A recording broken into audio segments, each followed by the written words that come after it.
औज़ुबिल्लाहिमिनश्शैतानिर्रजीम बिस्मिल्लाहिर्रहमानिर्रहीम। मेरे दोस्तों बहनों भाइयों सब लोगों को अस्सलामु अलैकुम वरहमतुल्लाहि वबरकातुहू।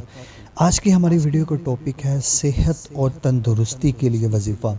जो शख्स चाहता है कि बंदा मरते दम तक सेहत रहे, उसका जिस्म का कोई हिस्सा भी ख़राब ना हो, डैमेज ना हो, तो ये बंदा ये अमल करता रहे, इंशाअल्लाह अज़्ज़ व जल मरते दम तक पूरी ज़िंदगी सेहत और तंदुरुस्ती में रहेगा।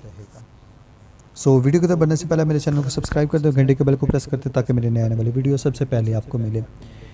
जो मुसलमान इस बात का ख्वाहिशमंद हो कि वो मरते दम तक सेहतमंद और तंदुरुस्त रहे और उसके जिस्म के तमाम अज़ा ठीक रहें, ठीक काम करते रहें, इसे चाहिए कि वो रोज़ाना इस आयत मुबारक को 41 बार अव्वल आखिर दुरूद इब्राहिम 7 बार पढ़े और बिला नागा पढ़ता रहें और अपने ऊपर दम करता रहे। इंशाअल्लाह अज़्ज़ व जल सेहत सही रहेगी।